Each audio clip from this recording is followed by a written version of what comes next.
Gracias por acompañarnos a este evento tan especial para nosotros, para hablar de Carmen. Quiero agradecer en primer lugar porque este evento hubiera sido imposible sin el apoyo y la generosidad de la Universidad de Estocolmo, del Departamento de Letras Románicas y Clásicas de la Universidad de Estocolmo, que han hecho posible que José Colmeiro, el profesor de la Universidad de Auckland, esté hoy aquí y nos vaya a brindar esta maravillosa presentación. Voy a presentar a nuestro invitado, que es José Colmeiro, natural de Vigo, en el cuadrante noroeste de España. Si bien estudió filología germánica en la Universidad de Salamanca, donde se licenció. Posteriormente obtuvo su maestría en literatura comparada, doctorándose en lengua y literatura hispánica por la Universidad de California, Berkeley. Ha desarrollado su carrera profesional tanto en los Estados Unidos, donde trabajó en el Dartmouth College y la Universidad de Michigan, como en Nueva Zelanda, donde es en la actualidad el jefe del Departamento de Español de la Universidad de Auckland. En el año 2010 fue nombrado catedrático príncipe de Asturias de esta universidad, cargo que todavía hoy continúa desempeñando. Tiene una larga carrera académica, como queda claro con esta breve presentación. Ha publicado y editado más de una docena de libros, numerosos ensayos sobre estudios culturales hispánicos, literatura comparada, cine, música, literatura popular, y es sin duda alguna uno de los mayores especialistas en la obra y en la figura de uno de los escritores españoles más conocidos, Manuel Vázquez Montalbán, que seguramente alguno conozca. Es también uno de los grandes especialistas. Así pues, es un lujo que tengamos hoy aquí al profesor Colmeiro para que nos acompañe y nos hable de Carmen, que es también es un mito. Yo creo que es uno de los mayores mitos de la cultura hispánica, aunque su origen sea de un autor francés, de Mérimée, y popularizado después por un compositor francés también, Georges Bizet, que creó la famosa ópera que ya consolidó y asentó la figura y el mito de Carmen. Así que, sin más, agradecer la presencia de todos de nuevo, agradecer por supuesto al profesor Colmeiro que haya tenido la generosidad de estar hoy aquí en el Instituto Cervantes, hacer un espacio en su visita a Estocolmo y que estamos deseando escuchar. Muchas gracias.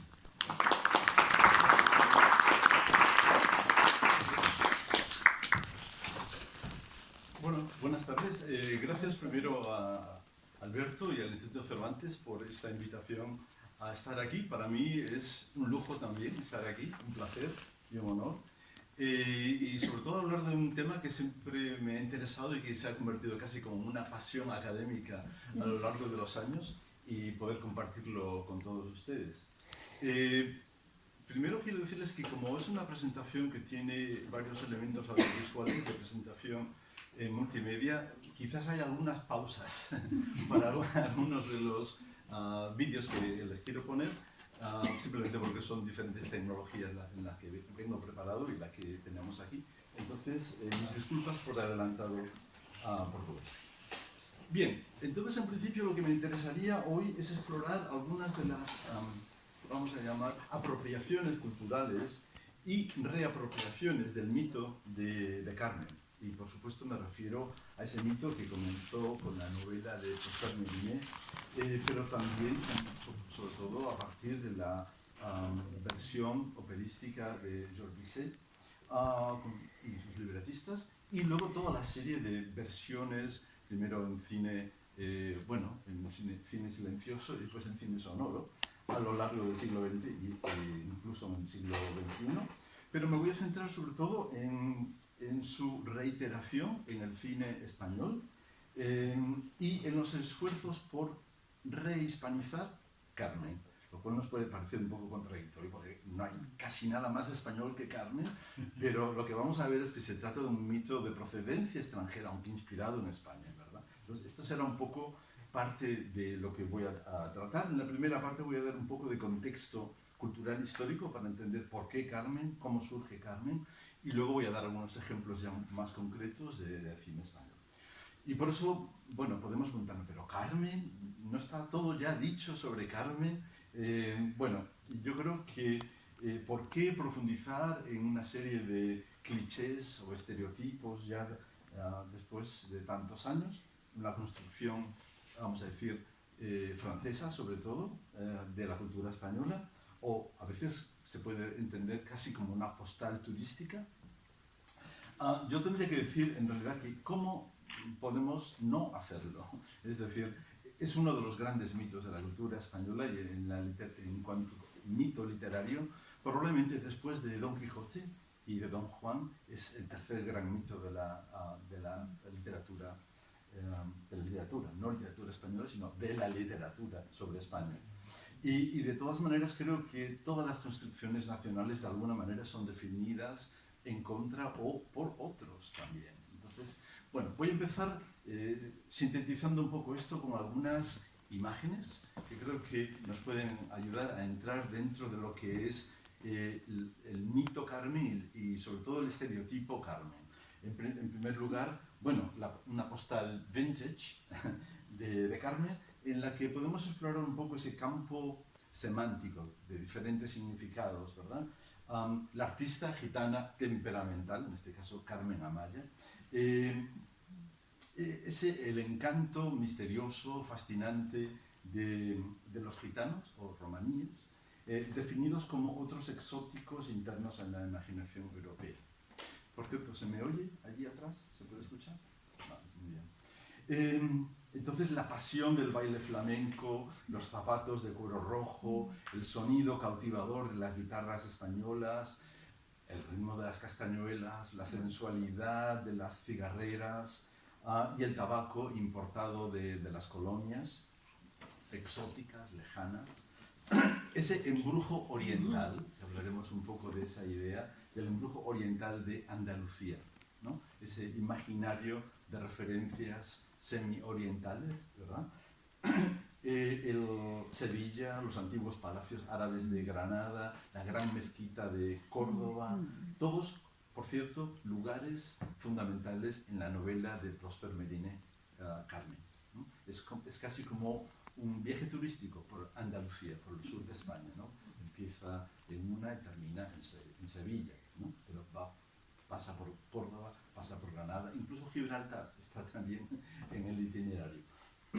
Entonces, reliquias todas ellas de esa moda por lo oriental, por lo español, con el abanico y la mantilla, como algunas de las formas clásicas, el encuentro con el peligro, la sangre, el peligro, eso es parte también del mito romántico de Carmen, la pasión, la sangre, la arena, las corridas de toros, el vino, por supuesto, y el jerez, ¿no? Entonces todo eso son elementos integrantes de esta visión cliché, ¿no?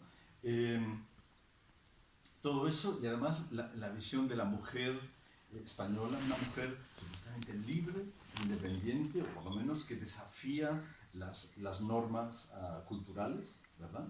Bien, tenemos aquí la última versión de Carmen, ¿verdad? Cigarrera, la cigarrera Penélope, como la podemos ver muy claramente, ¿verdad? Entonces, en resumen, un conglomerado lleno de imágenes, sonidos y olores, es multisensorial la imagen de Carmen, ¿verdad?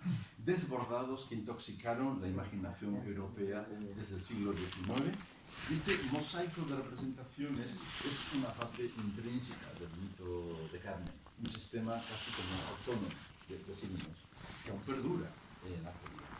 Entonces, debido a que esta imagen estereotipada de Carmen ha sido muchas veces asociada con imágenes tópicas de lo español, de una premodernidad casi, ¿no?, folclórica y turística, muchos intelectuales españoles han rechazado de alguna manera esta mitología, la han denunciado como algo foráneo, ¿no?, o extraño, o falso, ¿verdad? No auténtico, sino construido principalmente por y para extranjeros, ¿no? Una España turística, erotizada, de color andaluz, ¿no? Con corridas de toro, flamenco, gitanos, castañuelos, guitarras, etcétera, etcétera. Bien, bueno, esta visión exotizada es implícita en el mito de Carmen, y por eso muchas veces ha sido un poco anatema, es decir, casi como algo que se rechaza, ¿no?, por parte de los intelectuales españoles. Sin embargo, yo creo que la mayor parte de los críticos de Carmen no alcanzan de ver quizás la ironía profunda de la historia, en el sentido de que es una construcción, vamos a decir, súper nacionalista, por una parte, pero a través de una serie de discursos, de alguna manera, no españoles o importados, adaptados, ¿verdad? Con lo cual, muchas veces, este mito que circula dentro y fuera de España, muchas veces, bueno, se convierte en un intercambio de imágenes, evidentemente, pero sobre todo a partir ya de los años del post-franquismo, esto ha habido una visión más renovada o renovadora, ¿verdad? Entonces quería enseñar unas imágenes de cómo las imágenes tópicas de Carmen se han ido también modernizando de alguna manera con el post-franquismo. Por ejemplo, Ocaña fue uno de los primeros transformistas de los años 70 en las calles de Barcelona. Hacía lo que se llama performance, ¿no? Hoy diríamos un drag queen, ¿no? Carmen, la drag queen de Barcelona, ¿no? O otras versiones de, bueno, de pintores contemporáneos españoles. Por supuesto, la imagen de Almodóvar, él mismo transformado, ¿no? En una especie de Carmen con el clavel rojo. O la cantante moderna Martirio, de rock casi punk de los años de la movida, de los años 80 y los 90, ¿no? Que juegan todos con este imaginario de Carmen, ¿no? De lo español, el abanico, la peineta, la rosa, son todos elementos ya todos muy intrínsecos. Siento que la imagen del centro no se ve muy bien aquí por un problema técnico, pero es una imagen que vamos a ver un poco más tarde de la película La niña y tus ojos. Y es una imagen en la que es un chico, actor, Jorge Sanz, el que adopta el papel de Carmen porque es objeto de interés de un actor alemán. Entonces, aquí no se puede ver muy bien, pero sería casi como una versión de lo que hace Almodóvar. Y luego una versión quizás que muchos habrán visto, porque es una de las películas de los años 80, Carmen, de Carlos Saura, que es una versión en flamenco, en ballet flamenco, del mito de Carmen, muy actualizado y en parte como destruyendo un poco, jugando con el mito y destruyendo el mito. Entonces aquí lo que vemos, por ejemplo, es una parodia de Carmen, ¿no? La actriz y bailadora que representa a Carmen se transforma en una fiesta en la Carmen típica de Bizet. Entonces improvisa en el cuarto de baño un abanico con un papel que estaba en la pared que dice: por favor, guapas, tirar de la cadena, ¿no? Flash the toilet, ¿no? Guapas, ¿no? Entonces, es una parodia, ¿no? Un poco de todo el sistema de Carmen. Bien. Entonces, esto son algunas de las razones por qué tenemos que hablar de Carmen, ¿no? Como he dicho, es una de las óperas más populares de todos los tiempos y en todos los lugares. De hecho, Sevilla, la mayor parte de la obra empieza y termina en Sevilla. Y de hecho, Sevilla es el lugar en el que se desarrollan el mayor número de óperas, digamos, clásicas, ¿no? Que consideramos clásicas. Porque un poco siguiendo esa tradición también que viene de bastante atrás, pero sobre todo a partir del romanticismo. Pero lo que vamos a hablar es un poco de las adaptaciones a la pantalla, al cine, solamente al cine. No sé si algunos de ustedes han visto algunas versiones de Carmen, por ejemplo, la que he mencionado de Carlos Saura, hay otras muchas, evidentemente. Quizás han visto alguna. No sé si saben o pueden imaginar cuántas versiones de Carmen se pueden ver, se pueden encontrar, pues, o a veces en las bibliotecas o en las videotecas. ¿Se les ocurre algún número de versiones de Carmen? 20. ¿20? ¿En cuántos años? Multiplico por 5. No tantas, pero probablemente hay bastantes más, quizás unas 100 versiones de Carmen. Entonces, simplemente vamos a hablar un poquito de eso. Pero en resumir, para ya terminar con esta introducción sobre Carmen, el mito de Carmen, básicamente, bueno, hay una especie de binarismo en Carmen y Don José. ¿no? Los dos personajes centrales, esta gran pasión trágica, es una pasión trágica, evidentemente, porque es a base de contrarios que chocan y que es imposible que eso termine bien, ¿no? Desde el principio está muy marcado. Por una parte tenemos Carmen, que está determinada como gitana, por lo tanto como un otro, no europeo, no blanca, no cristiana, del sur y oriental de Andalucía. Es todo ese imaginario, ¿no? De hecho, en la novela incluso hace brujería, con lo cual es todavía más extraña, ni siquiera es cristiana realmente, ¿no? En los márgenes de la sociedad, que además está fuera, digamos, de las normas culturales, no solo racialmente, sino también en sus hábitos, ¿no? Se dedica al contrabando con los otros gitanos, ¿no? Y luego tiene una vida muy libre, muy independiente, que diríamos promiscua. Por lo tanto, no cumple con ninguno de los requisitos de lo que una mujer burguesa del siglo XIX debería ser, ¿no? Una buena madre o una buena esposa. Entonces, es una femme fatale, ¿no? El prototipo de la femme fatale. En cambio tenemos a don José, que es justamente todo lo contrario. Él es un caballero, digamos, de educación, es un hidalgo que dentro de del sistema de nobleza española es el que tenía algo, hijo de algo, ¿no? Es decir, de propiedad, ¿no? Y además es del norte, o sea, hay esta oposición norte-sur muy clara en toda la historia de Cádiz, ¿no? Andalucía y el País Vasco, ¿no? Lo vasco como más europeo, porque también es francés, hay un País Vasco francés, en cambio Andalucía como prácticamente África, ¿no? Entonces hay ese juego de norte-sur. Entonces él es el europeo, él es blanco, él es católico, él es tradicionalista, ¿no? Con lo cual, para el público burgués del siglo XIX, hay algo con lo que se puede relacionar, que es don José, y algo que se puede desear, que es Carmen, ¿no? Entonces, eso forma parte del niño. Además, es un soldado, ¿no? Un soldado del rey, por su trabajo, con lo cual no hay otra manera más clara de ser representante de la ley, del orden impuesto, ¿no? Y como parte de esta fantasía romántica, se convierte en un fugitivo, un criminal, de alguna manera, un fugitivo, y finalmente bandolero, como bandido, ¿no? Que tiene que vivir en las montañas con los gitanos y dedicarse al contrabando. O sea, un soldado del rey que acaba siendo contrabandista. O sea, es la transformación total, ¿no? Esa es un poco parte de este binarismo esencial, ¿no? No pueden ser dos visiones del mundo más contrarias, ¿no? Pero el mito de Carmen las reúne de alguna manera. Entonces, España es una y la otra, ¿no? Bien. Tendría que mencionar brevemente, he aludido anteriormente a esta idea de la España oriental, la Andalucía orientalizada, ¿no? En parte por flora y por la historia, pero sobre todo por las ruinas del pasado, ese imaginario turístico de las ciudades de Andalucía, la arquitectura de Sevilla, de la mezquita de Córdoba, la Alhambra de Granada, o sea, todo ese conglomerado de imágenes, ¿no? Orientalizantes. Pero además, la idea de los gitanos como provenientes también de Oriente, por supuesto. Entonces, ahí se junta todo, ¿no? Esta visión un poco orientalista. Bueno, hay un teórico muy conocido que se llama Edward Said, que de alguna manera desarrolló una teoría de por qué el Occidente mira al Oriente de una manera particular, construyendo una visión subordinada, por así decirlo, ¿no? O feminizada también, ¿verdad?, del Oriente.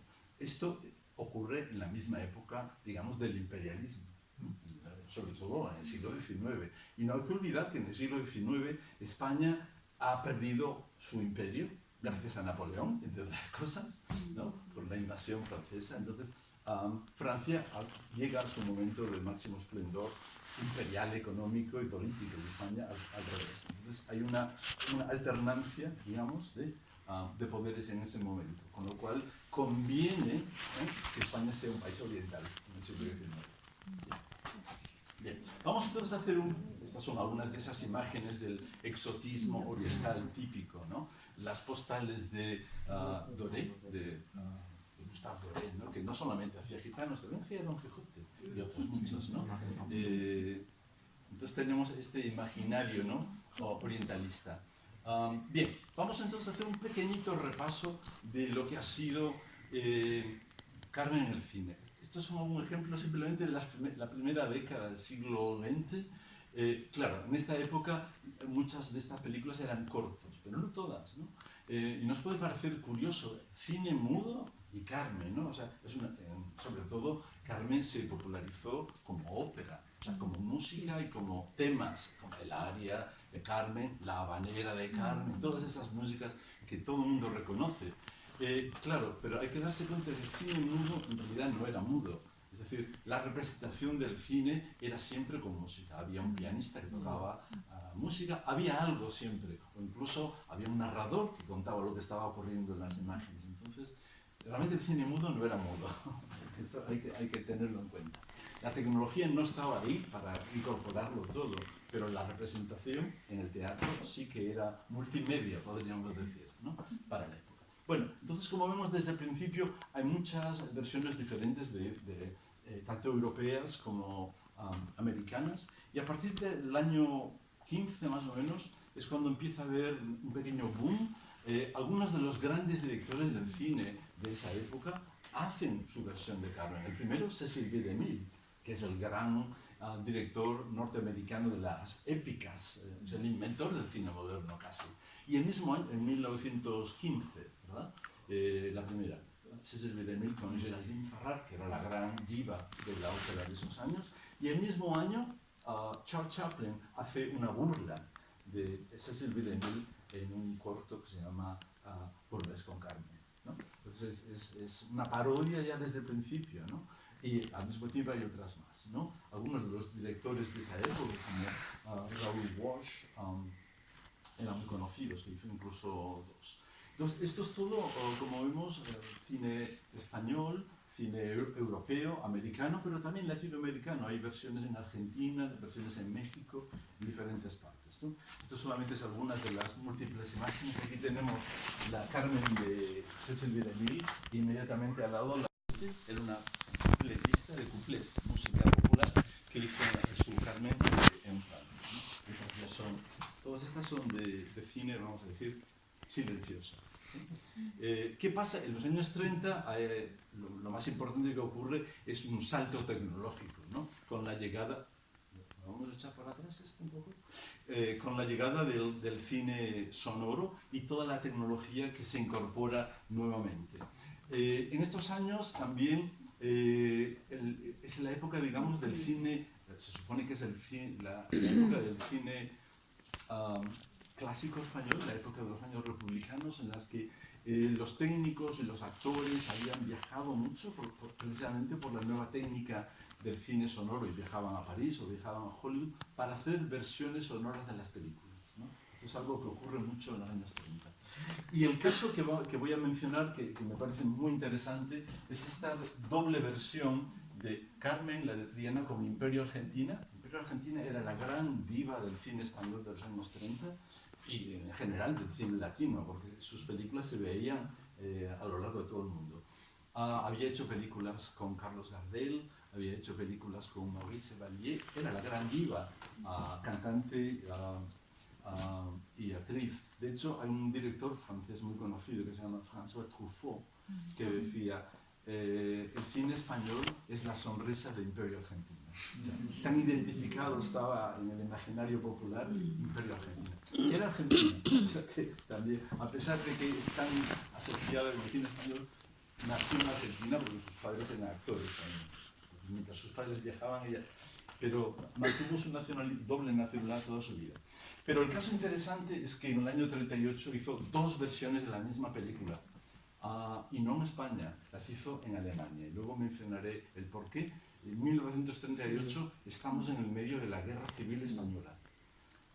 Ya está el Third Reich, ¿verdad? El tercer Reich en Alemania. Entonces estamos dentro de una íntima relación entre el franquismo y el nazismo en esos años. Después, a partir del año 45, el régimen de Franco no quería saber ya nada con Hitler, evidentemente. Pero en los años 30 sí, le interesaba mucho. Y de hecho, en estos años de la guerra, los grandes centros de producción de cine en España, que eran Barcelona, Madrid y Valencia, estaban asediados por la guerra. Entonces no se podía hacer cine. Y muchas personas del cine, como Florian Rey, que era un director muy conocido, y su esposa, Imperio Argentina, eran un dúo, ¿no? Y viajaron juntos a hacer cine a Alemania. Entonces, estas eran estas versiones dobles de la misma película que se hacían, ¿no? Una versión en español y una versión en alemán, ¿no? Con los mismos técnicos, los mismos decorados, pero con diferentes actores en general. En este caso, la actriz principal tenía que ser Imperio Argentina, ¿no? Porque así lo quería. Fue invitada por Goebbels, el Ministerio de Propaganda en Alemania, para hacer esta película, precisamente por la gran popularidad de Imperio Argentina en el mundo. Y era un momento en el que, bueno, todo el aparato cultural alemán quería imponerse. Entonces, era una manera de luchar culturalmente con Hollywood. Entonces, claro, había 14.000 cines en Latinoamérica que veían películas en español. Entonces, era una manera de introducirse, ¿sí? Entonces, por eso se hizo. Bien, hablaremos un poquito de esta película después. Aquí tenemos las dos versiones, Carmen la de Triana, Andalusische Nachte, que es Noches en Andalucía. ¿Sí?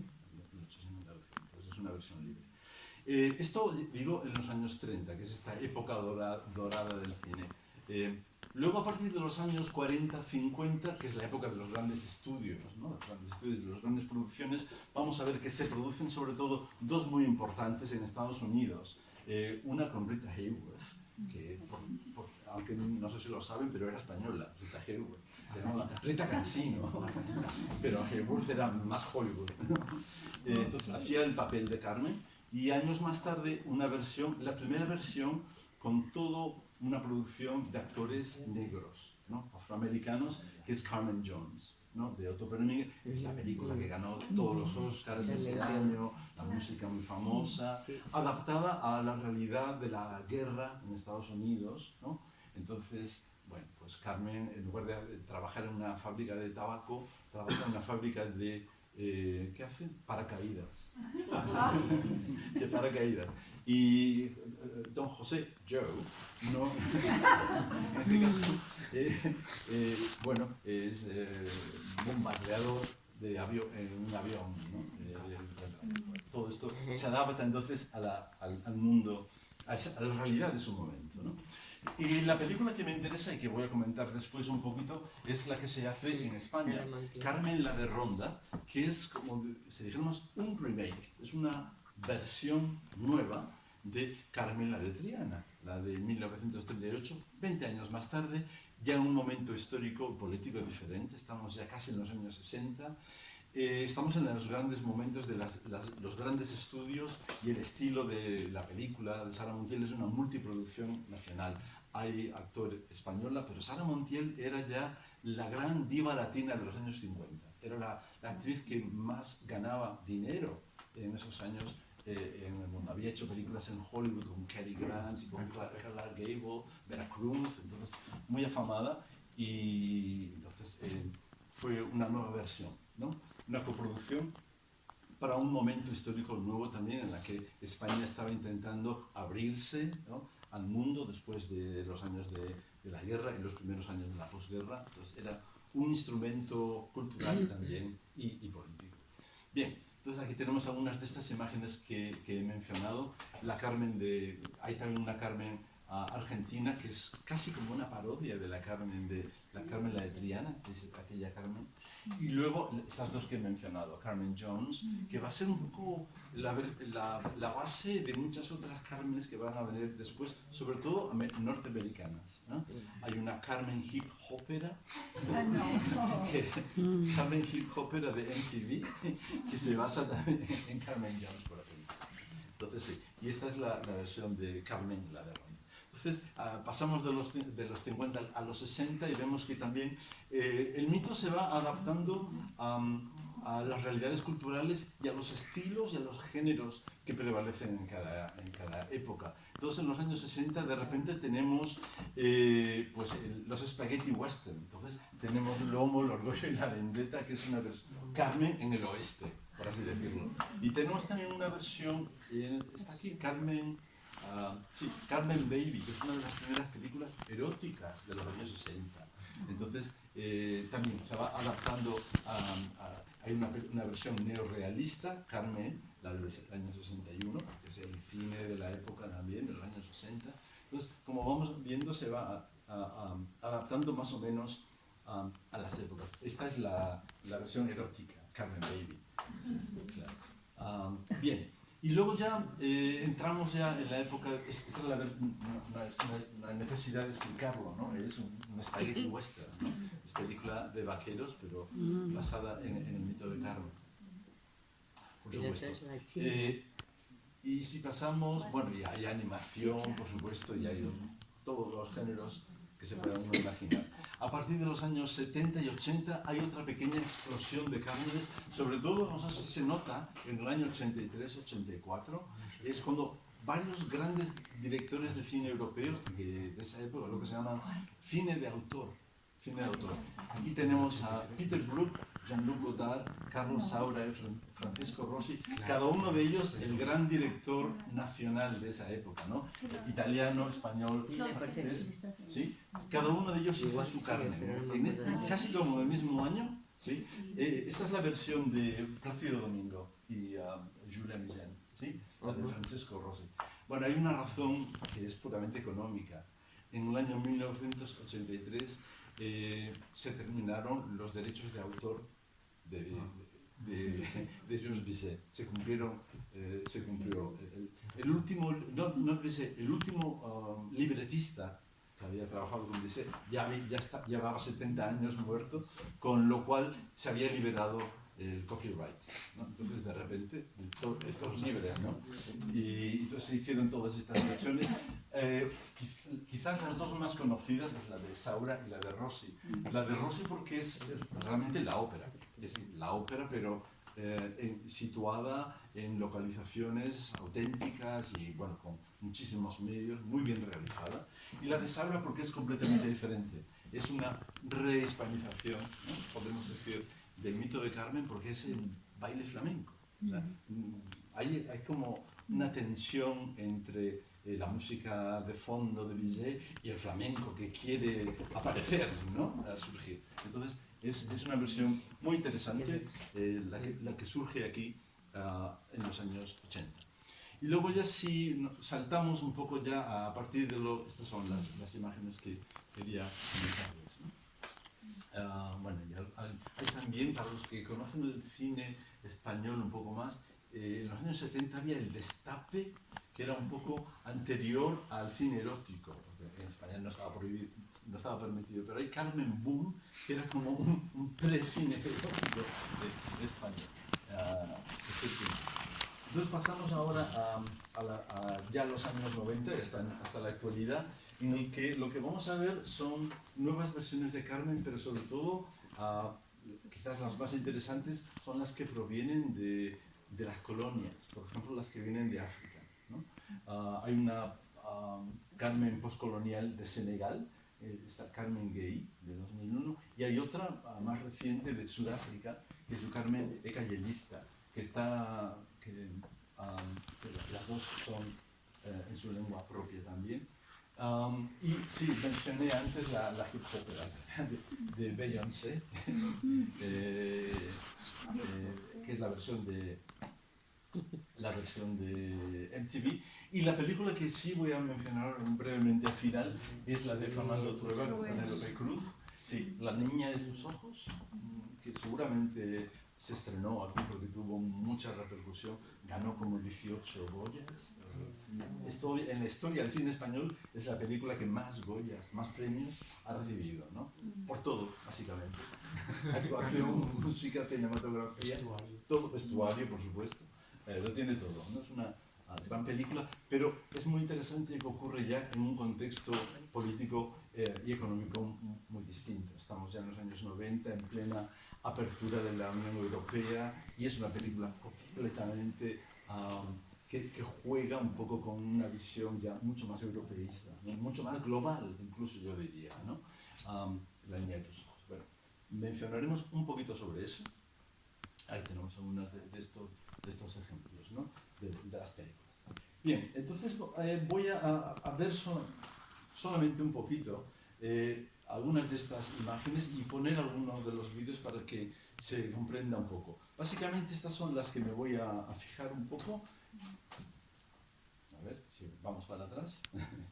Que son las dos versiones de 1938, la de 1959 y la de 1998. Voy a fijarme un poquito en estas.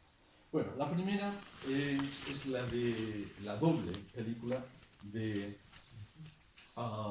Carmen la de Triana. Como sabemos, es de la época de los años 30, es al final, digamos, de esa gran década de esplendor del cine republicano, pero ya aquí trabajando, como les he dicho, en los grandes estudios de Berlín, ¿no? Los estudios de la UFA, que eran en ese momento los grandes estudios europeos, ¿no? Compitiendo directamente con Hollywood.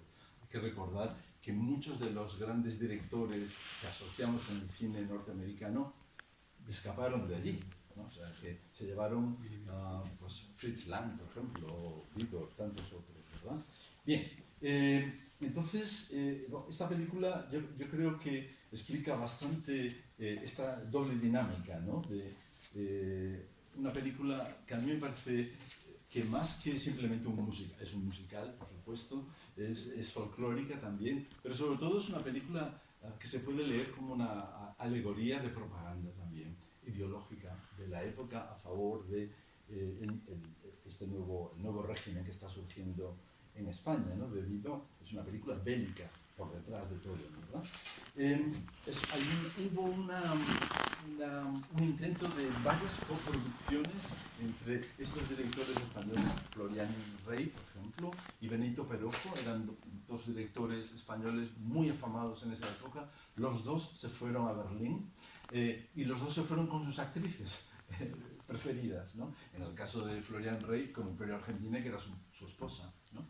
Pero también se fue Estrellita Castro, que era la actriz fetiche de Benito Perojo. Se creó esta Hispano Film Producción y crearon como 5 o 6 películas durante esos años, ¿verdad? Bien, pues Carmen la de Triana se filmó, como ya expliqué al principio, en una doble versión. Triana es el barrio gitano de Sevilla, ¿verdad? Entonces desde el principio está muy aludida el origen, la etnicidad de la película. Lo que hay es al mismo tiempo como una cierta confusión de identidades a lo largo de la película. Toda la idea de lo español, lo andaluz, lo vasco y lo gitano es todo lo mismo.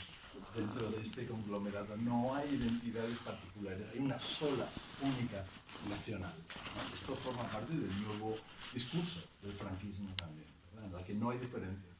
La novela de Próspero Mérimée está escrita en francés, la mayor parte, pero tiene mucho en español, tiene mucho en calé, o sea, el idioma de los gitanos, o caló, y incluso en euskera, en vasco, porque quería ser de alguna manera naturalista. Entonces, una gitana andaluza tiene que hablar en caló y un soldado vasco tiene que hablar en euskera. Entonces, hay este entendimiento entre ellos, ¿no? Y aparte de palabras en inglés y en latín y en griego, era una novela en cierto sentido muy educada, ¿no?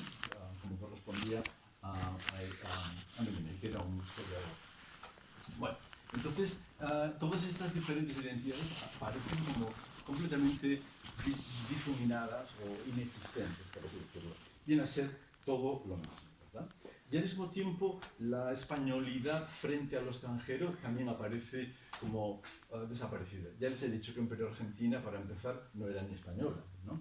Empezó cantando tangos, se españolizó en el cine, ¿no? Entonces, esa es otra, digamos, otra identidad ahí que se borra o que desaparece, ¿verdad? Y, por supuesto, lo francés desaparece completamente. No hay ni una sola nota de la ópera de Bizet, ¿no? ¿Qué hay? Coplas, canción española. O sea, que es un género nuevo, la canción española, andaluza o con influencia andaluza, con influencia de la música de teatro, ¿verdad? Folclórica, pero es un invento de los años 30, es un invento de la radio y del cine. Entonces, que luego se convierte en la gran música nacional durante los años 40, los 50, los 60, pero realmente no es flamenco, no es el flamenco de los gitanos, es una versión de los mass media, ¿no? Del cine y sobre todo del cine y de la radio, de los discos, ¿no? Bien. Y la más obvia identidad que desaparece es la alemana.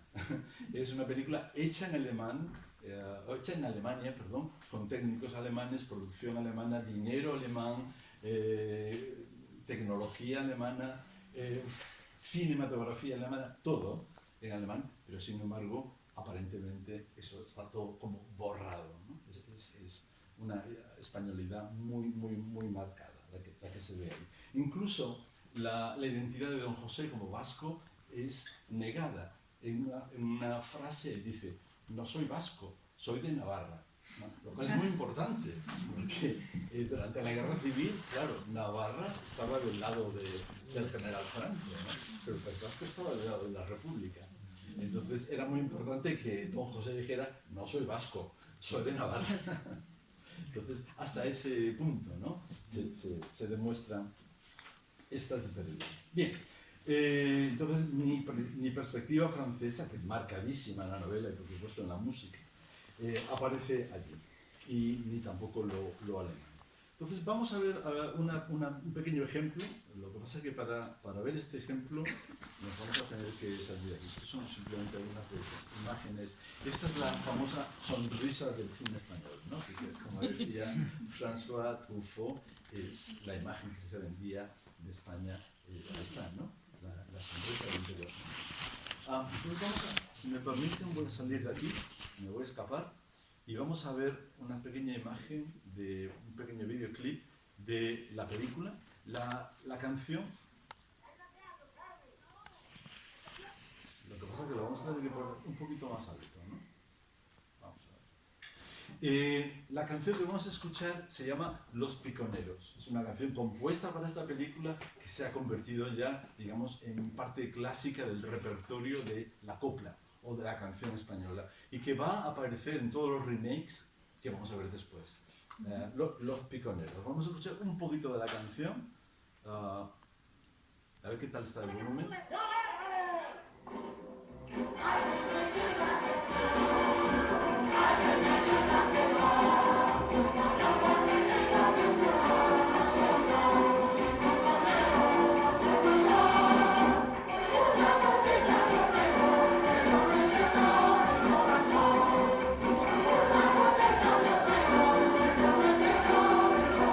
Orientalismo, algo oriental.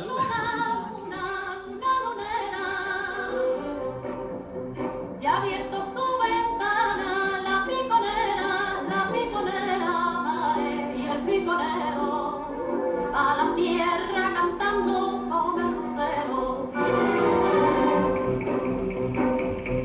Ya viene el día, ya viene ya viene el día, ya viene alumbrando sus claras los olivares, alumbrando sus claras los olivares. Ay, que me diga que sí, ay, que me diga que no, como no lo ha querido ninguna, lo quiero yo, mi piconero, como el picón. Por tu culpa, por pita, yo tengo negro, negrito, mi corazón. Por tu culpa, por pita, yo tengo negro, negrito, mi corazón. Baja desde la lleva mi piconero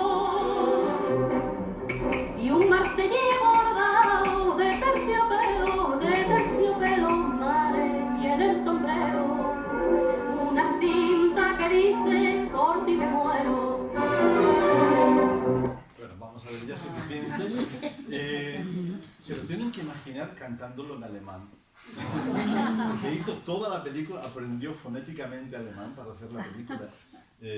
Al mismo tiempo, se terminaba una secuencia en español y inmediatamente se hacía la misma secuencia en alemán, así durante 2 meses. Bueno, ¿salimos de aquí? Sí, ¿Sabe usted cuáles son las fechas exactas de producción de las dos películas? lo tendría que buscar. Porque pone 1938, pero son unas fechas tan... Mira, sé que ocurrió durante la noche de los cuchillos rotos, ¿no? De Kristallnacht, que fue exactamente cuándo. Fue en el año 38. No recuerdo exactamente ahora la fecha, pero eso aparece y lo menciona Imperio Argentina en su autobiografía.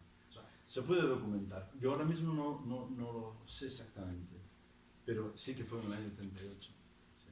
No, lo digo porque como son dos películas, será casi el doble de tiempo que una película normal. Claro. La Guerra Civil Española fue del 36 al 39, Sí. entonces son fechas muy Sí. Fueron hechas, como digo, simultáneamente, las dos, sí. a la vez.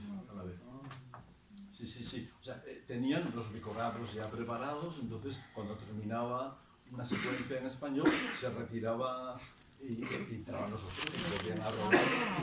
En este caso, dos directores distintos, aunque el segundo seguía el guión escrito por Florian Rey, ¿no? Pero sí, con sus toques. ¿Sí?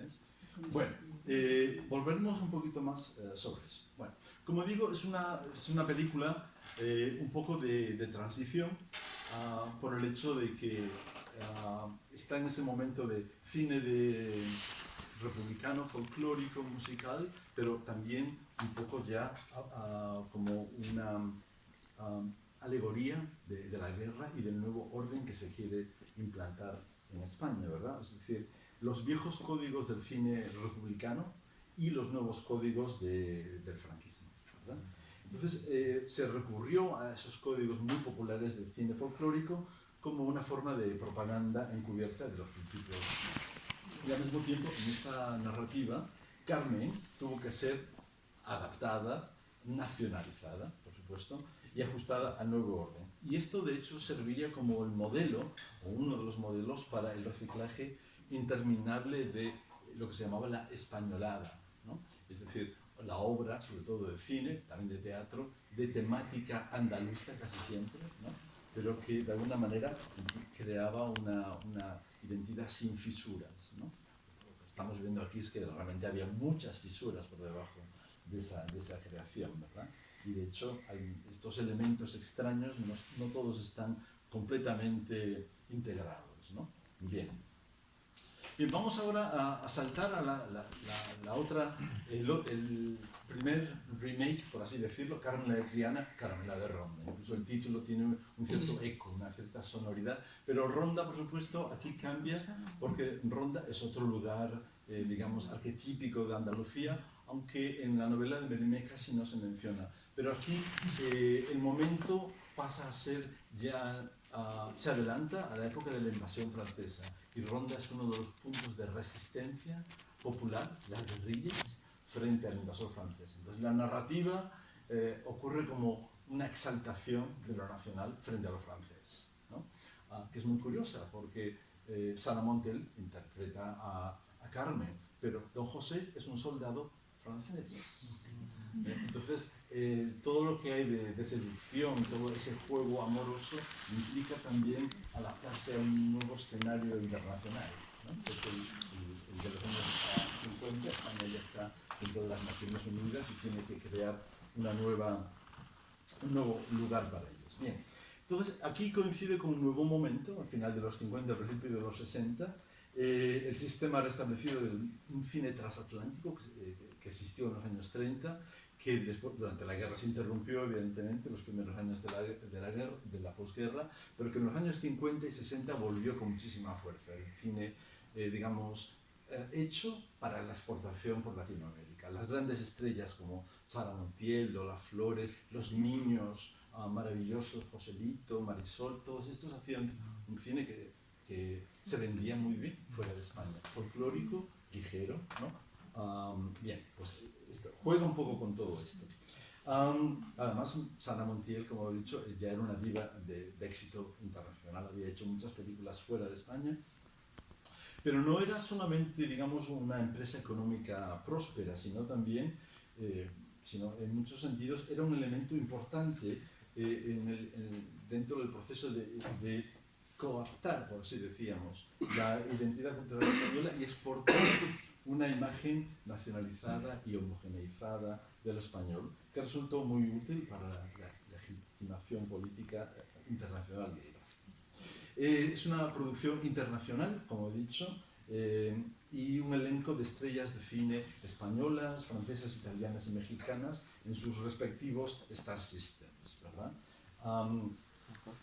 Es una versión, como he dicho ya, de Carmen la de Triana, pero con unos medios y un estilo muy propio de los años 50, de los años 60. Me parece que tuvo mucho éxito fuera de España también. Estas son algunas de las versiones producidas para el extranjero. Y la versión norteamericana es como más risqué, ¿no? The Devil Made a Woman. El diablo hizo una mujer, es femme fatal, ¿no? Bien, lo que tienen todas en común es, por supuesto, hay una narrativa de fondo de guerra, por supuesto, y el hecho de que Carmen es una intérprete de canción folclórica, lo cual naturaliza el uso recurrente de las canciones como eje central de las narraciones.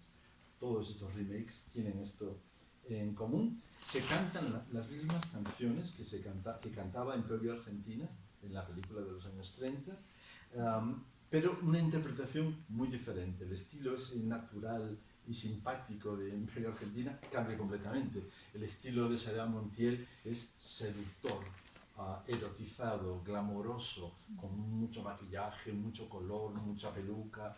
Es el gran estilo de los años 50, estilo Hollywood, por así decirlo, ¿verdad? Y Sara Montiel es la nueva diva, ¿no? del cine latino. Bien, entonces, claro, aquí aparece además algo que es interesante y es el personaje de Don José, que también es glamoroso y erotizado a través del uniforme, ¿no? Entonces se produce algo muy de Hollywood en el fondo, ¿no? Pero la versión que vamos a escuchar de Los Piconeros es como atrevida, ¿no? Es un poco más risqué, podríamos decir. Incluso el personaje de José, Maurice Bonnet, un actor francés, es como el espectador dentro de la película, ¿sí? Pero al mismo tiempo es un objeto de la expectación de Sara Montiel y por lo tanto del espectador. Hay un juego de miradas y de seducciones múltiples, ¿no? Lo cual es algo bastante innovador, puesto que hombre, mujer, cantante, soldado, todos son objetos de erotización, ¿sí? Por así decirlo. Entonces, España y Francia son mutuamente erotizadas a través de esta imagen, ¿verdad?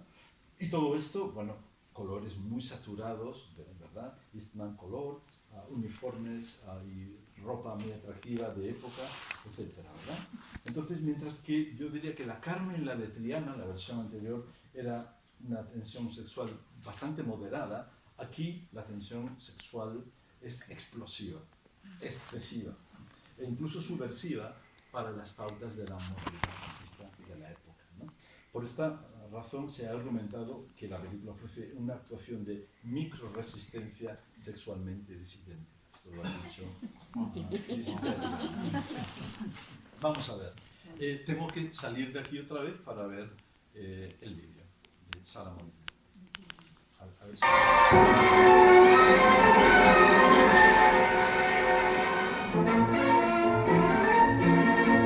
Ya se ocultó la luna, luna lunera,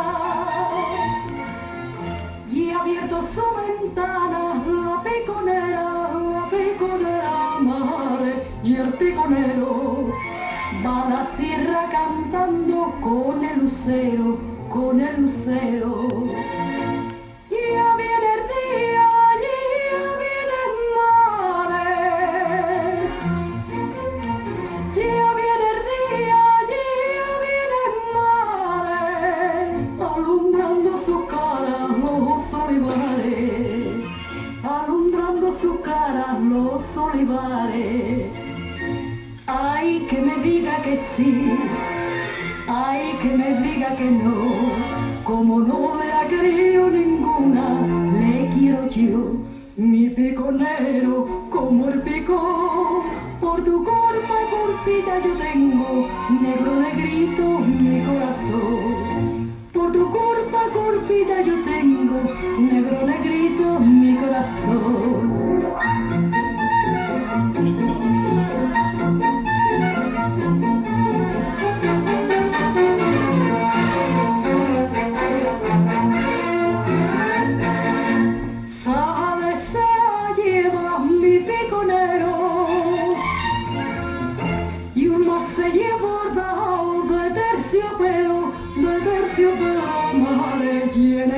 muero. Una cinta que dice, por ti me muero, por ti me muero. Ya viene el día, ya viene madre. Ya viene el día, ya viene madre. Alumbrando su cara los olivares. Alumbrando su cara los olivares. Ay, que me diga que sí, ay, que me diga que no. Como no le ha querido ninguna, le quiero yo. Mi pico negro, como el pico, por tu culpa corpita yo tengo, negro negrito mi corazón. Por tu culpa corpita yo tengo, negro negrito mi corazón. Oiga, cuando usted quiera, monsieur. Ya. Usted quiera, Bien. Bien, seguimos entonces. Aquí estamos. Bien, vamos a terminar con Carmen la de Ronda. Básicamente revela una gran paradoja esta película, ¿no? Como otras muchas producciones españolas del franquismo de estos años, que afirman aparentemente los valores nacionalistas en la superficie, mientras adopta y adapta los patrones dominantes del cine de Hollywood. Eso por un lado, ¿no? Y finalmente eso deshace un poco toda la carga ideológica. El estilo hegemónico de Hollywood, ya hemos explicado, a través del uso de la tecnología, de la saturación del color, el glamour, los ángulos, todo esto, ¿no? Y el estilo visual, el ritmo, es el ritmo de los westerns casi, vamos, el resto de la película. Entonces, el mito de Carmen mercantilizado sirve muy bien como vehículo para Sarita Montiel, para exportar toda su imagen españolizada, ya anteriormente comercializada en Hollywood, pero exigía al espectador un acto supremo de suspensión de la incredulidad en su papel de gitana andaluza, ¿no? O sea, y esto forma parte de toda una serie de, digamos, de representaciones falsas, puesto que ninguna de las Cármenes que hemos visto en el cine son representadas por gitanos o gitanas, ¿no? Son siempre, y hay ya una tradición dentro del cine español. Esto es muy aceptado, ¿no? De hecho, hay una película clásica de Imperio Argentina que se llamaba Morena Clara, ¿no? Morena Clara es la gitana de color blanco porque no se sabía quién era el padre, ¿no? Entonces, había esa idea, ¿no?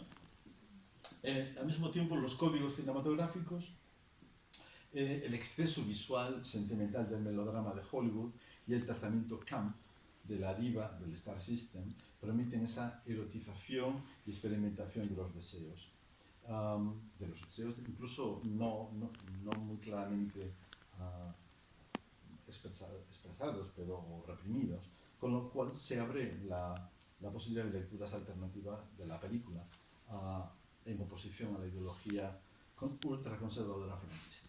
Bien, y ya hacemos un salto ya para terminar, digamos, a La niña de tus ojos, la película más reciente de Fernando Trueba, con Penélope Cruz como protagonista. Es un gran salto porque entre 1959 y 1998 pasaron muchísimas cosas, ¿no?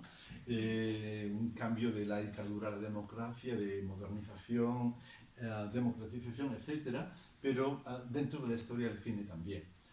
Y ha habido una adaptación a toda una serie de necesidades de público, de circuitos comerciales, de ampliación, y por supuesto el contexto político de la Unión Europea, que también aparece reflejado. De hecho, es una película, una coproducción internacional hecha en Praga.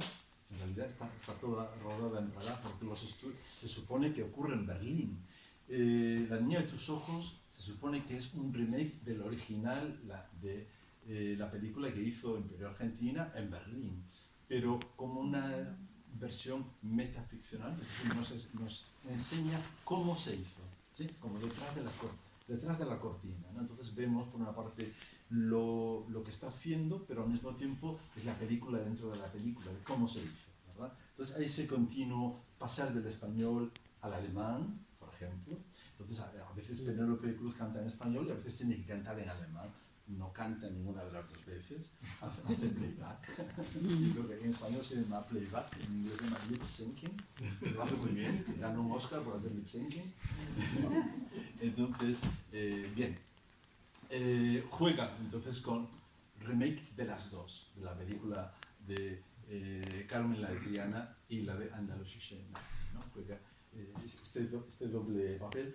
Y de hecho hay un personaje muy importante en la película que es el traductor, el intérprete y traductor. Claro, una coproducción en la que hay checos, alemanes, españoles, judíos, rusos, hay de todo, pues necesita un traductor. Y este intérprete habla 12 lenguas, lo cual es muy curioso porque en el año 98 había 12 países en la Unión Europea. Es todo como muy simbólico, ¿no? Muy metafórico de un momento en el que se está viviendo, ¿no? Esta construcción y apertura. Además, Penélope Cruz, que se llama, interpreta a Macarena Granada. Macarena, además, es que en esa época, pues claro, la música que sonaba de España, ¿no? la canción de Macarena, está llena de alusiones, ¿no? Que no son a los años 30, son a la realidad de los años 90, ¿no? Al momento actual, ¿no? Y sobre todo a ciertas ideas de democracia, ideas de apertura, ideas de feminismo, ideas que están muy relacionadas con los años 90, mucho más que con los años 30, ¿no? Pero hay un deseo aquí de reconstruir la historia de una manera pues embellecedora, más de acuerdo con las necesidades del presente que con la reconstrucción verídica y factual del pasado. Pero todo el cine histórico es así, ¿no? Todo el cine histórico refleja la realidad del presente, desde el que se está recordando, ¿no? Entonces, Macarena, esta gitana blanca falsa, ¿verdad?, rechaza las atenciones no deseadas del tirano alemán, que es Goebbels, porque fue invitada por Goebbels a hacer películas en Berlín, y al final se escapa como un prisionero judío, ruso, América Latina. O sea, hay aquí toda una reescritura completa del guión, ¿no? Una gitana con un judío que se van y se exilian. Reescribe de alguna manera la historia del exilio de España en términos alegóricos, ¿no? Reconstruyendo un modelo histórico para la España democrática moderna, ¿no? Que no está alineada con el poderoso y victorioso bando franquista apoyado por la Alemania nazi, sino con la república derrocada que tuvo que exiliarse hasta la restauración de la democracia, pues sobre todo en Latinoamérica y en otros países, pero sobre todo en Latinoamérica. Entonces, esta es una revisión de la historia apropiada para el clima político democrático y postfranquista posterior a la Guerra Fría en Europa y en el mundo. Bien, entonces esta película, que como he dicho se rodó durante la Guerra Civil Española, la original, pero de hecho se rodó en un contexto de reconfiguración del mapa político de Europa en los años 90 y el resurgimiento de España como un actor importante a nivel en foros internacionales. Entonces, por eso esta versión ya podemos decir que global. Bueno, aquí vemos algunas de las notas de esta internacionalización. Los actores son alemanes, checos, españoles, la música es francesa de Antoine Dumel, hecha grabada en Praga, etc., ¿no? Y ella es la princesa del cine español, la sonrisa del cine español es Imperio Argentina, ahora la princesa es Macarena Granada, también conocida como Penélope Cruz, ¿verdad? Bien, entonces vamos a salir de aquí ya por última vez y pasamos a ver si podemos ver unas imágenes de, ahora sí, la canción de los piconeros, cantada por Penélope Cruz, pero con un pero. Bueno, vamos a ver el pero. O mejor dicho, vamos a escuchar el pero. Die erste. Und aus der kleinen Schenke dort in der Grünen Dacher des Sussegangen Mandolinen Sie porta klangen feurig Verder Bolero Und es Politische Schuster Ihr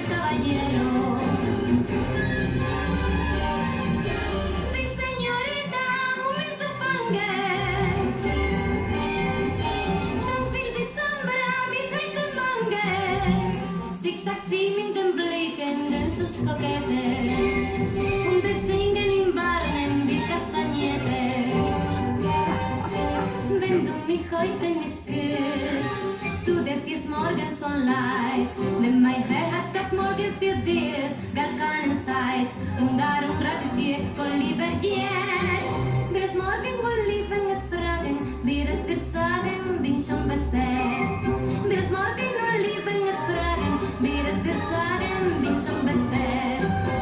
Wenn du mich heute nicht küsst, tut es dies morgen so leid, denn mein Herr hat ab morgen für dir gar keine Zeit und darum rate ich dir voll lieber jetzt. Will es morgen wohl lieben es fragen, will es dir sagen, bin schon besetzt. Will es morgen nur lieben es fragen, will es dir sagen, bin schon besetzt. Wenn du mich heute nicht küsst. Bien, suficiente ya, ¿no? El pero.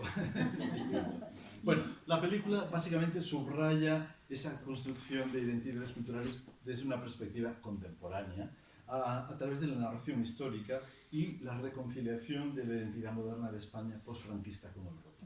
¿No? Básicamente esa es la idea, a través de una convergencia con principios democráticos y con un conjunto de valores modernos comunes, la aceptación de la diferencia, la defensa de la igualdad, la libertad, etc. Entonces, la rearticulación del patrimonio español cultural, entre comillas, ¿no? Sería Carmen entre comillas, en un entorno internacional reconocible y con una estrella de cine española de renombre mundial como Penélope Macarena, ¿verdad? Bien, entonces con esto resumo ya para terminar. Quiero concluir con que los remakes de Carmen siempre indican repetición y diferencia, reiteración y divergencia. Porque va siempre cambiando, se va siempre adaptando a las realidades del presente. Sirve como instrumento para reforzar el patrimonio cultural, el legado y las tradiciones, pero también como una oportunidad para reescribir el pasado y redefinir los valores culturales comunes. Ese constante renacer de Carmen, el eterno retorno de Carmen, no es entonces más que una forma de reformular la identidad colectiva.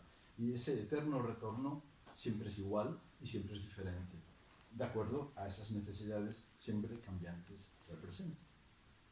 Termino aquí. Muchas gracias. Wow.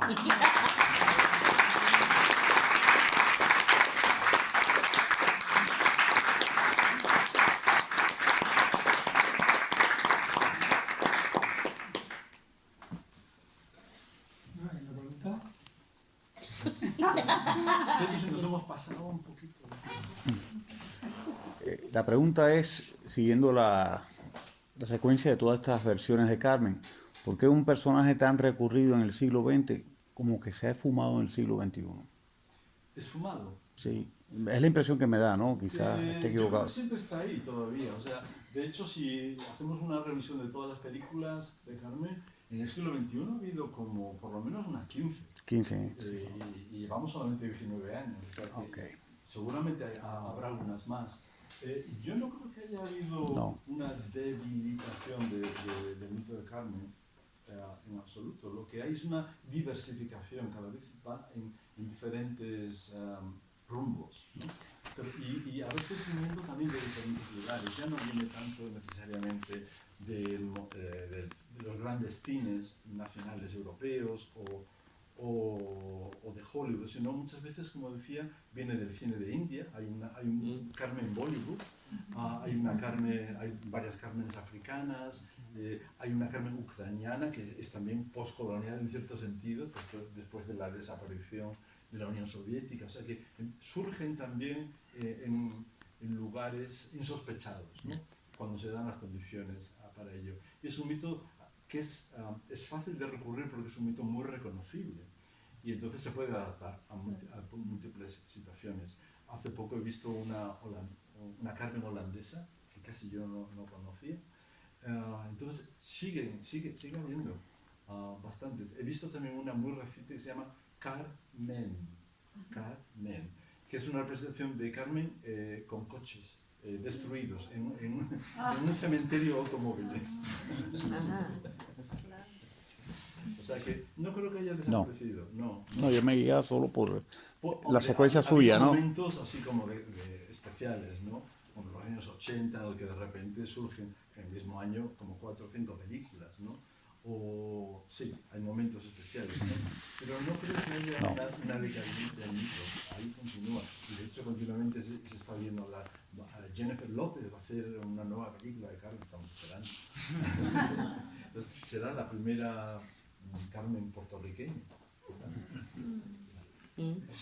Dos cosas cortas. Una ya cogiendo la última parte con Penélope Cruz, cantando, no cantando ni en castellano ni en alemán. ¿Por qué no lo hizo Imperio Argentina? Me parece mucho más el doble el playback y el cambiar ¿cómo se llama esto? La guía, la cinta sonora la banda sonora. Me parece mucho más fácil, y siendo alemán yo habría invertido menos en esto, o sea, un poco más en esto y menos en todo el conjunto. Los originales. Sí. O sea que no veo la necesidad de hacer las dos una paralela con la otra, simplemente... Bueno, ese fue el modelo que se explotó en los años 30, es un modelo que no se ha continuado. Pero en esa época se hizo muchísimo, se hizo en París y en Hollywood había equipos que se dedicaban a hacer múltiples versiones de la misma película. Y se traían de España, se traían de otros países directores, actores, guionistas y todo para traducir las películas y las hacían al mismo tiempo. Bueno, sí aprendieron muchos de técnicos que fueron a hacer eso y luego se trajeron la tecnología, pero era muy costoso. Claro, eso era es muy costoso. Entonces, al final se aprendió a hacerlo de otra manera, pues, a hacer doblaje. Claro. Pero al principio no había la tecnología para hacer doblaje. Ahora sí, evidentemente, ¿no? Luego tengo una cosa corta, y es que, claro, estando aquí en Suecia, uno de mis...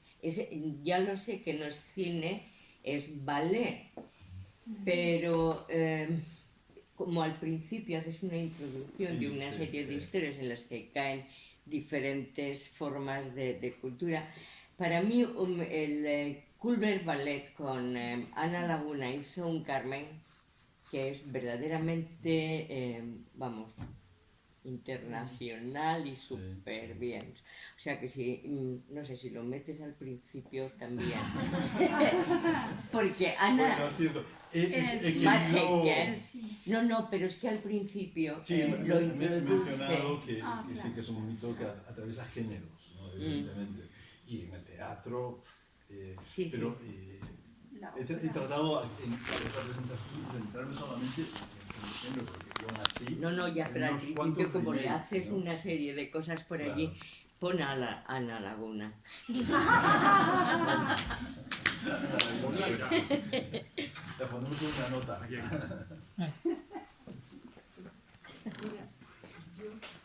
Me quedé pensando por qué este mito es tan fuerte, por qué es tan se repite y lo usa y es explotado, ¿no? En todo durante la historia en general nuestra del ser humano. Y me quedo pensando, es la explotación de la mujer, es la explotación de la pasión del flamenco. ¿De dónde sale eso? ¿Qué es lo que se ha pensado? ¿Qué es lo que han pensado ustedes con respecto a esto? Porque incluso se usan política, bueno, en fin. Sí, yo creo que eso es un mito muy polivalente, muy fuerte, muy cargado, ¿no? Precisamente porque alude a muchos aspectos que mencioné al principio, ¿no? Tienen que ver con la definición de lo nacional, de lo femenino, la definición del deseo, la definición de lo racial, la movilidad de la mujer, todo eso está la cuestión de clase, todos estos elementos están muy relacionados, ¿no? Pero sale del flamenco, lo que yo entendí de aquí, ¿no? Viene de ahí, ¿no? Bueno, originalmente sí, o sea, Mérimée se inspiró, parece que en una historia que le contó a la duquesa de Montijo, ¿no? Que basada en una cigarrera famosa, conocida por lo menos en la tabacalera de Sevilla. Entonces, la historia estaba ahí, ¿no? Lo que pasa es que pasó por el filtro, ¿no? De un intelectual francés viajero, que es otro prototipo también, ¿no? La mirada exotizante, ¿no? Que de alguna manera es capaz de reunir todos esos elementos y filtrarlos, ¿no? Y darnos casi un mito escultura, casi por así decirlo, ¿no? Que reúne todo eso. Y tuvo mucho éxito, pero mayor éxito tuvo la ópera. Es decir, si hoy recordamos a Mérimée, lo recordamos casi especialmente por el éxito de la ópera. Y la ópera es otro conglomerado y otro mosaico de imágenes, porque la ópera no solamente es música, la ópera también es espectáculo, son imágenes, ¿no? Son decorados, o sea, toda la imaginación del espectáculo orientalizante, los trajes, movimientos, puesta en escena y por supuesto música, ¿no? Y las músicas también forman parte de toda una fascinación en el siglo XIX por lo español. Prácticamente todos los músicos franceses del XIX. Porque es muy instintivo, ¿no? Porque es muy instintivo, que te lleva ya pensando en Freud, pensando en todo eso, te lleva mucho al instinto, mucho a lo primario. Claro. Y de ahí crece y se va. Hay esa relación del deseo y del peligro, ¿no? De la atracción de lo fatal, ¿no?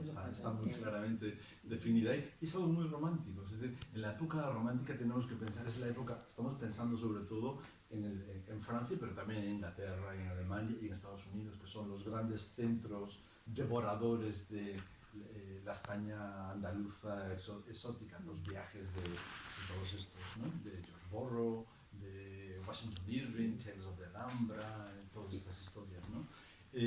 Buscaban precisamente lo contrario de lo que estaban escapándose, de la industrialización que estaba ocurriendo en Londres, en París y en Nueva York, ¿no? Entonces, ¿dónde la encontraban? Pues encontraban estos restos del pasado, las ruinas, los gitanos, todos estos mundos al margen de la sociedad. Y eso es lo que de verdad les creaba una gran fascinación, ¿no? Esa idea de escapar, ¿no?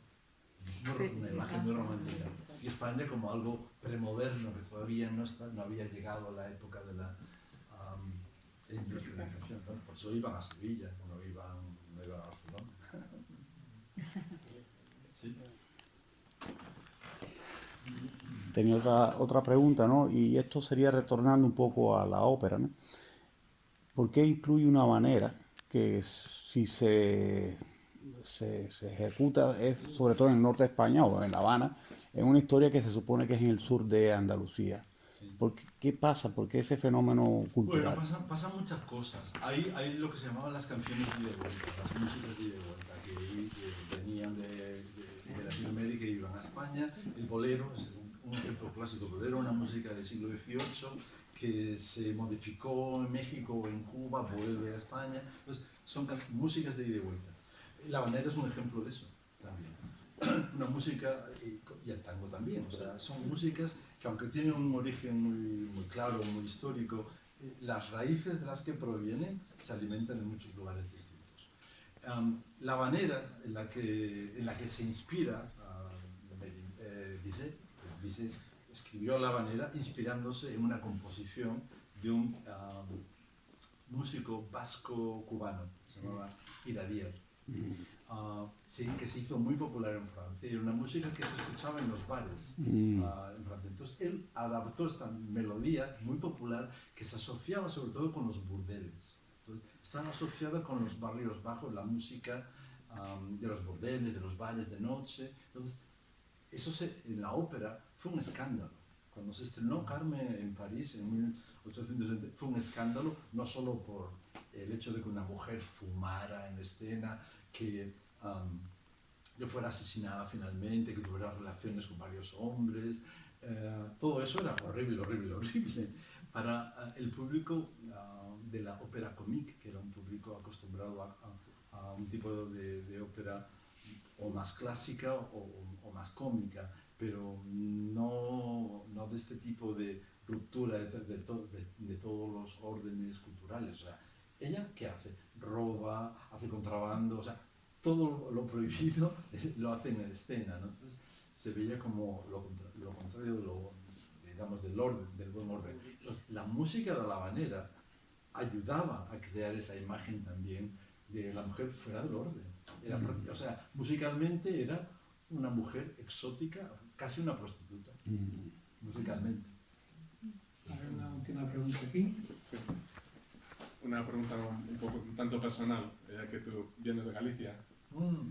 Y bueno, no tenemos muchas Cármenes. No, pues eso, te iba a preguntar si conocías de la existencia de alguna Carmen en gallego que tocase, o del mundo celta vinculado al mito de Carmen, ya que es algo, o sea, tan... No conozco ninguna Carmen como tal, o sea, no hay ninguna película sobre Carmen, pero en el mundo luso, parlante, tenemos a Carmen Miranda, que era portuguesa, pero que a través del cine de Hollywood, ¿no?, creó esta imagen de lo brasileño, lo afro-brasileño, y de alguna manera se inspiró también en el mito de Carmen. El exotismo, la sensualidad, todos esos elementos aparecen de alguna manera a través de este personaje de Carmen. Pero es cierto que en Galicia en concreto no hemos visto ninguna versión de Carmen. Y de hecho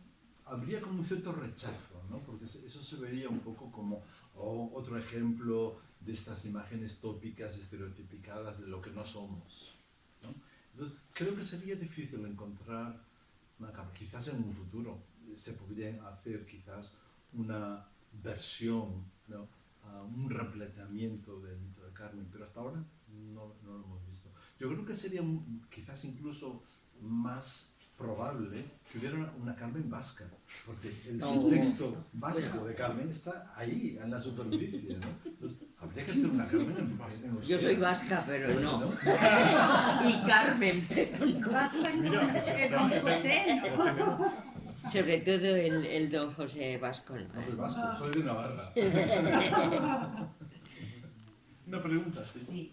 Sí, va un poco relacionado con lo que estaban hablando ahora de Carmen, de distintos sitios de España. ¿Cómo siendo un personaje tan marcado, originalmente una gitana, que no haya una versión con una actriz gitana? Exacto.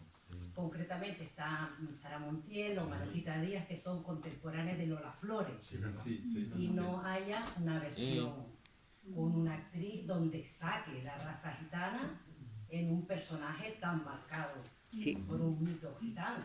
Totalmente.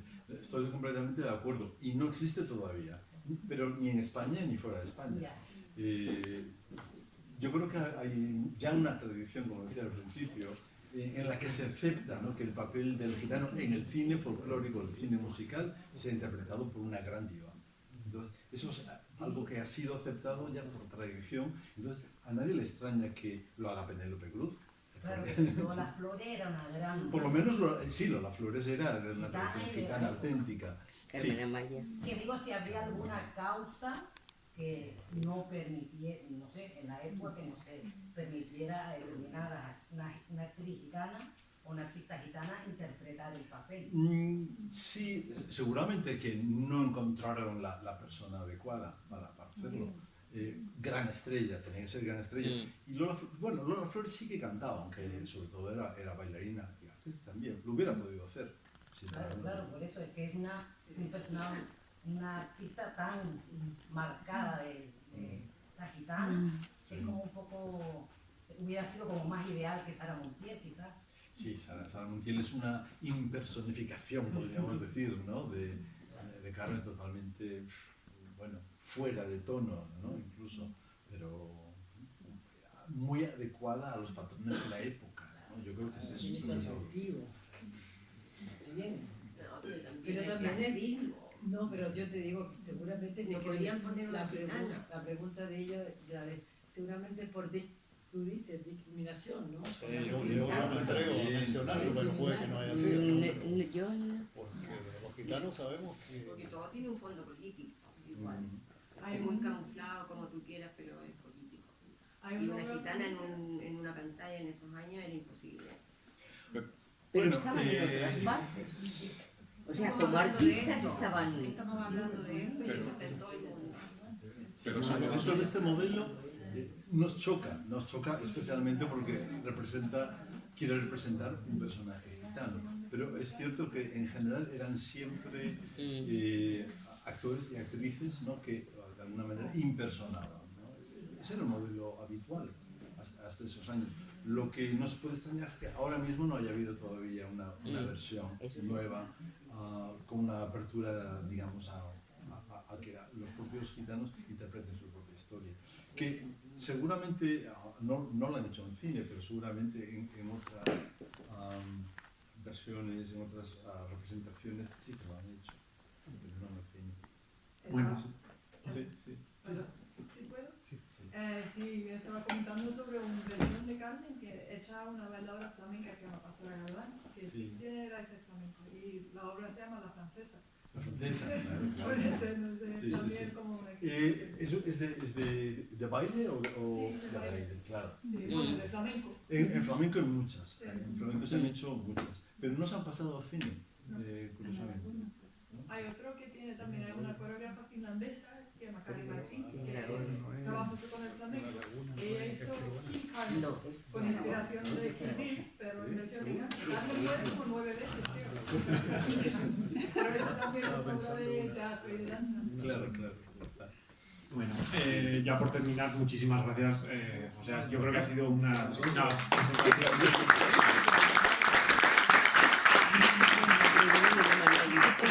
realmente maravillosa, realmente luminosa, y no sé, a mí la pregunta de Carlos me ha gustado porque lo que ha quedado claro con tu presentación es que la fuerza de un mito resiste a lo largo de la historia, y lo que nos descubre es precisamente que cada etapa de la histórica aporta su contexto y su circunstancia, ¿no?